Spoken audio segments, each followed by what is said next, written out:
श्री पंचमी या श्री लक्ष्मी व्रत करने की विधि। भगवान कृष्ण कहते हैं, महाराज, यह व्रत मार्गशीर्ष माह की शुक्ल पक्ष की पंचमी को किया जाता है। सुबह उठकर शौचादि से निवृत्त होकर स्नान करके इस व्रत के नियम को धारण किया जाता है। इस व्रत में नदी पर स्नान किया जाता है और यदि नदी ना हो तब घर पर ही स्वच्छ जल से स्नान करें। 2 वस्त्र दान कर देवता व पितरों का पूजन तर्पण कर लक्ष्मी जी का पूजन करें। लक्ष्मी जी की ऐसी मूर्ति अथवा चित्र लगाएं जिसमें वह कमल पर विराजमान हो और उनके हाथ में भी कमल हो, आभूषणों से अलंकृत हो, जिनके 4 श्वेत हाथी स्वर्ण कलशों के जल से स्नान करा रहे हों। उपरोक्त प्रकार की भगवती लक्ष्मी की प्रतिमा अथवा चित्र की निम्नलिखित मंत्रों से पुष्पों द्वारा अंग पूजा करें। ओम चपलाय नमः पादो पूजयामि। ओम चंचलाय नमः जानुनानि पूजयामि। ओम कमल वासनीय नमः कटि पूजयामि। ओम ख्यातिये नमः नाभिम पूजयामि। ओम मनमथ वासिनीय नमः स्तनो पूजयामि। ओम ललिताय नमः भुजद्यं पूजयामि। ओम उत्कंठिताय नमः कंठम पूजयामि। ओम माधवे नमः मुखमंडलम पूजयामि। ओम श्रिये नमः शिशिरः पूजयामि। उपरोक्त मंत्रों से पैर से लेकर सिर तक पूजा करें। प्रत्येक अंग की पूजा करते हुए अनेक प्रकार के अंकुरित धान्य व फल नैवेद्य के रूप में अर्पित करें। इसके बाद पुष्प व कुमकुम आदि सुवासिनी स्त्रियों का पूजन कर उन्हें मधुर भोजन कराएं। फिर उन्हें प्रणाम कर विदा करें। 1 सेर भर चावल व घी से भरा बर्तन ब्राह्मण को देवें। श्री शः संप्रियताम कहकर प्रार्थना करें। इस प्रकार से पूजन करने के बाद मौन रहकर स्वयं भोजन करें। प्रति माह यह व्रत करें और श्री लक्ष्मी, कमला, संपत, रमा, नारायणी, पद्मा, घृति, स्थिति, पुष्टि, रिद्धि तथा सिद्धि इन 12 नामों से क्रमशः 12 महीनों में भगवती लक्ष्मी की पूजा करके पूजन के अंत में प्रियताम का उच्चारण करें। 12वें महीने की पंचमी को वस्त्र का मंडप बनाकर गंध व पुष्पों से उसे अलंकृत कर उसके मध्य शैया पर उपकरणों सहित भगवती लक्ष्मी की मूर्ति स्थापित करें। 8 मोती, नेत्रपट, सप्तधान्य, खड़ाऊ, जूते, छाता, अनेक प्रकार के पात्र और आसन वहां रखें। उसके बाद लक्ष्मी जी का पूजन करके वेदवेता और सदाचार ब्राह्मण को सवत्सा गोसहित यह सारा सामान प्रदान करें। यथाशक्ति ब्राह्मणों को भोजन करा उन्हें दक्षिणा दें। अंत में भगवती लक्ष्मी से रिद्धि की कामना से निम्न प्रकार से करें। क्षीर अभिधम मथनो दुते विष्णु अवश्य स्थाल्ये सर्व काम प्रदे देवी श्रीधि यज नमोस्तुते। इसका अर्थ है कि यह देवी आप क्षीर सागर के मंथन से प्रकट हुई है। भगवान विष्णु का वक्षस्थल आपका अधिष्ठान है। आप सभी कामनाओं को प्रदान करने वाली है, अतः मुझे भी आप श्रीधि प्रदान करें। आपको नमस्कार है। जो भी इस विधि से श्री पंचमी का व्रत करता है वह अपने 21 कुलों के साथ लक्ष्मी लोक में निवास करते हैं।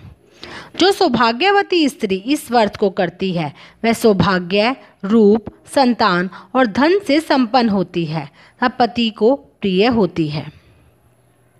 लक्ष्मी जी के नाम इस प्रकार है: लक्ष्मी, श्री, कमला, विद्या, माता, विष्णुप्रिया, सती, पद्महस्ता, पद्मश्री, पद्म सुंदरी, भूतेश्वरी, नित्या, सत्या, सर्वगता, शुभा, विष्णु पत्नी, महादेवी, शिरोदत्न्या, क्षीर सागर की कन्या, रमा, अनंत लोकनाभि, अनंत लोकों की उत्पत्ति का केंद्र स्थल, भूलीला, सर्व सुख प्रदा, रुक्मणी, सर्ववेदवती, सरस्वती, गौरी, शांति, स्वाहा, स्वधा, रति, नारायण, अवरारोहा, श्री विष्णु की सुंदर पत्नी। तथा विष्णु नृत्यानुपायानी जो सदा विष्णु जी के समीप रहती है। जो प्रातः काल उठकर इन संपूर्ण नामों का पाठ करता है उसे अत्यधिक संपत्ति तथा विशुद्ध धन धान्य की प्राप्ति होती है। हिरण्यवर्णा हरिणीम सुवर्ण रज शतरजाम चंद्राम हिरण्यमयम लक्ष्मी विष्णोरंग पगामिनीम गंधद्वारम दुराधर्षा नित्यपुष्टाम करिशीनेम ईश्वरी सर्वभूतानाम तामी हो प्रिय श्रियम। उपरोक्त पंक्तियों का अर्थ है जिनके श्री अंगों का रंग स्वर्ण के समान सुंदर वह एवं गोर है, जो सोने चांदी से हारों को सुशोभित रहती है और सबको आह्लादित करने वाली है।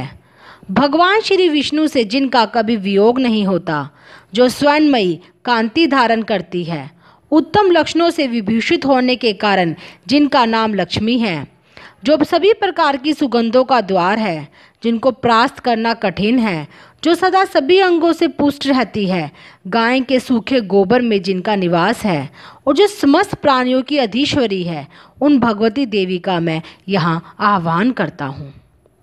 श्री पंचमी व्रत कथा। एक बार राजा युधिष्ठिर जी श्री कृष्ण जी से पूछते हैं, भगवान, तीनों लोकों में लक्ष्मी दुर्बल है, लेकिन व्रत होम तप जप नमस्कार आदि किस कर्म के करने से स्थिर लक्ष्मी प्राप्त होती है? भगवान, आप सब कुछ जानने वाले हैं, इसलिए कृपा कर इसका वर्णन करें। भगवान श्री कृष्ण कहते हैं, महाराज, कहा गया है कि प्राचीन काल में भृगु मुनि की ख्याति नामक स्त्री से लक्ष्मी जी का आविर्भाव हुआ। भृगु जी ने विष्णु जी के साथ लक्ष्मी का विवाह कर दिया। लक्ष्मी जी भी संसार के पति विष्णु जी को अपने वर रूप में पाकर अपने को कृतार्थ समझने लगी। इसके बाद वह अपने कृपा कटाक्ष से संपूर्ण जगत को आनंदित करने लगी। अब लक्ष्मी जी के प्रभाव से ही प्रजा में क्षेम व सुभिक्ष होने लगा। सभी उपद्रव शांत हो गए, ब्राह्मण हवन करने लगे, देवगण अवश्य भोजन प्राप्त करने लगे। राजा प्रसन्नता पूर्वक चारों वर्णों की रक्षा करने लगे। अब देवताओं को अति आनंद में निमग्न देखकर विरोचन जैसे दैत्यगण लक्ष्मी की प्राप्ति के लिए तपस्या तथा यज्ञ आदि करने लगे। वह सब सदाचारी व धार्मिक हो गए और फिर दैत्यों के पराक्रम से सारा संसार आक्रांत हो गया। कुछ समय बाद देवताओं को लक्ष्मी का मद हो गया। अब वह सोच, पवित्रता, सत्यता और सभी उत्तम आचार भूलने लगे। देवताओं को सत्य, शील तथा पवित्रता से रहित देखकर लक्ष्मी जी दैत्यों के पास चली गई और देवगण श्रीविहीन हो गए। दैत्यों भी लक्ष्मी जी को पाने पर बहुत गर्व से भर गए और वह कहने लगे, मैं ही देवता हूँ, मैं ही यज्ञ हूँ, मैं ही ब्राह्मण हूँ, संपूर्ण जगत मेरा ही स्वरूप है, ब्रह्मा विष्णु इंद्र आदि सब मैं ही हूँ। इस तरह से दैत्य अहंकार से युक्त होकर अनेक प्रकार के अनर्थ करने लगे। अब अहंकार से मतिभ्रष्ट दैत्यों की भी यह दशा देख लक्ष्मी जी व्याकुल हो क्षीर सागर में चली गई। क्षीर सागर में लक्ष्मी जी के प्रवेश करने से तीनों लोग श्रीविहीन होने से निस्तेज से हो गए। अब देवराज इंद्र ने अपने गुरु बृहस्पति से पूछा, महाराज, कोई ऐसा व्रत या अनुष्ठान बताइए जिसके करने से पुनः स्थिर लक्ष्मी जी की प्राप्ति हो जाए। इंद्रराज की बात सुनकर बृहस्पति जी बोले, देवेंद्र, मैंने आपको अत्यंत गोपनीय श्री पंचमी व्रत का विधान बतलाता हूँ, जिसे करने से आपका अभिष्ट सिद्ध होगा। ऐसा कहकर देवगुरु बृहस्पति ने देवराज इंद्र को श्री पंचमी व्रत करने की सारी विधि बतलाई। बृहस्पति जी के कहे अनुसार इंद्र ने इस व्रत का विधिवत आचरण किया। देवराज इंद्र को यह व्रत करते हुए देख विष्णु आदि सभी देवता, दैत्य, दानव, गंधर्व, यक्ष, राक्षस, सिद्ध, विद्याधर, नाग, ब्राह्मण, ऋषिगण तथा राजागण सभी यह व्रत करने लगे। कुछ काल तक यह व्रत करने पर उत्तम बल और तेज पाकर सभी ने विचार किया कि समुद्र को मथ कर लक्ष्मी और अमृत को ग्रहण करना चाहिए। इस विचार के आने पर देवता तथा असुर मंदर पर्वत को मथाने यानी दही मथने वाली और वासुकी नाग को रस्सी बनाकर समुद्र मंथन करने लगे। मंथन करने पर सबसे पहले शीतल किरणों वाले उज्जवल चंद्रमा प्रकट होते हैं। उसके बाद देवी लक्ष्मी प्रकट होती है। लक्ष्मी जी की कृपा कटाक्ष को पाकर सभी देवता और दैत्य परम आनंदित होते हैं। भगवान विष्णु ने इस श्री लक्ष्मी पंचमी का व्रत किया था, जिसके परिणाम से देवी लक्ष्मी ने भगवान विष्णु के वक्षस्थल का आश्रय ग्रहण किया। इंद्र ने भी इस व्रत को किया था, जिससे उन्हें त्रिभुवन का राज्य प्राप्त हुआ। लेकिन दैत्यों ने तामस भाव से इस व्रत को किया था, इसलिए ऐश्वर्य पाकर भी वे ऐश्वर्यहीन हो जाते हैं। बृहस्पति जी कहते हैं, महाराज, इस प्रकार इस व्रत के प्रभाव से श्री विहीन संपूर्ण जगत फिर से श्री युक्त हो गया। महाराज युधिष्ठिर सारी कहानी जानने के बाद कहते हैं, यदुतम, यह श्री पंचमी व्रत किस विधि से किया जाता है, इसे कब आरंभ किया जाता है, इसका कब प्रयाण होता है, कृपया आप सब विस्तार से बताइए। श्री लक्ष्मी स्तोत्र। इंद्र बोले, संपूर्ण लोगों की जननी, विकसित कमल के सदृश नेत्रों वाली, भगवान विष्णु के वक्षस्थल में विराजमान कमलोद्भव श्री लक्ष्मी देवी को मैं नमस्कार करता हूँ। कमल ही जिनका निवास स्थान है, कमल ही जिनके कर कमलों से सुशोभित है, कमल दल के समान ही जिनके नेत्र हैं, उन कमलामुखी कमलनाथ प्रिया श्री कमला देवी जी की मैं वंदना करता हूँ। हे देवी, तुम सिद्धि हो, स्वाहा हो, सुधा हो और त्रिलोकी को पवित्र करने वाली हो, तथा तुम ही संध्या, रात्रि, प्रभा, विभूति, मेघा, श्रद्धा और सरस्वती हो। हे शोभने, यज्ञ विद्या, महाविद्या और ग्रह विद्या तुम ही हो। हे देवी, तुम ही मुक्ति फलदायिनी आत्म विद्या हो। हे देवी, आणविक्ष की वेद त्रयी वार्ता दंड नीति भी तुम ही हो। तुम ही ने अपने शांत और उग्र रूपों से यह समस्त संसार व्याप्त किया हुआ है। हे देवी, तुम्हारे बिना और कौन ऐसी स्त्री है जो देव देव भगवान गदाधर के योगीजन चिंतित सर्वयज्ञ में शरीर का आश्रय पा सके। हे देवी, तुम्हारे छोड़ देने पर संपूर्ण त्रिलोकी नष्ट प्राय हो गई थी, अब तुम्ही ने उसे पुनः जीवन दान दिया है। हे महाभागे, स्त्री, पुत्र, ग्रह, धन, धान्य तथा सुहृदय से सब सदा आप ही के दृष्टिपात से मनुष्यों को मिलते हैं। हे देवी, तुम्हारी कृपा दृष्टि के पात्र पुरुषों के लिए शारीरिक आरोग्य, ऐश्वर्य, शत्रु पक्ष का नाश और सुख आदि कुछ भी दुर्लभ नहीं है। तुम संपूर्ण लोकों की माता हो तथा देव देव भगवान हरि पिता है। हे मात, तुमसे और श्री विष्णु भगवान से यह सकल चराचर जगत व्याप्त है। हे सर्व पावनी, हमारे कोश, गोष्ठ, ग्रह, भोग सामग्री, शरीर और स्त्री आदि को आप कभी न त्यागे, अर्थात इनमें भरपूर रहें। अहि विष्णु वक्षस्थल निवासनी, हमारे पुत्र, सिद्धिद, पशु और भूषण आदि को आप कभी न छोड़ें। हे अमले, जिन मनुष्यों को तुम छोड़ देती हो, उन्हें सत्व, सत्य, सोच, शील आदि गुण भी शीघ्र ही त्याग देते हैं। तुम्हारी कृपा दृष्टि होने पर तो गुणहीन पुरुष भी शीघ्र ही शील आदि संपूर्ण गुण तथा कुलीनता व ऐश्वर्य आदि से संपन्न हो जाते हैं। हे देवी, जिस पर तुम्हारी कृपा दृष्टि है वही प्रशंसनीय है, वही शूरवीर और पराक्रमी है। हे विष्णु प्रिय, हे जगजननी, तुम जिससे विमुख हो उससे तो शील आदि सभी गुण तुरंत अवगुण में बदल जाते हैं। हे देवी, तुम्हारे गुणों का वर्णन करने से तो श्री ब्रह्मा जी की रचना भी समर्थ नहीं है, फिर मैं तो क्या कर सकता हूँ। अतः हे कमल नयने, अब मुझ पर प्रसन्न हो और मुझे कभी ना छोड़ो। श्री लक्ष्मी कवच। पद्मा मेरे मस्तक की रक्षा करे, हरिप्रिया कंठ की रक्षा करे, लक्ष्मी नासिक की रक्षा करे, कमला नेत्र की रक्षा करे, केशव कांता केशों की, कमलाया कपाल की, जगजननी दोनों कपालों की, समत पत प्रधा सदा स्कंद की रक्षा करे। ओम श्रीम पद्माय स्वाहा, वक्षस्थल को सदा सुरक्षित रखे। श्री देवी को नमस्कार है, वे मेरे कंकाल तथा दोनों भुजाओं को बचाए। ओम ह्रीम श्रीम लक्ष्मी नमः, चिरकाल तक निरंतर मेरे पैरों का पालन करे।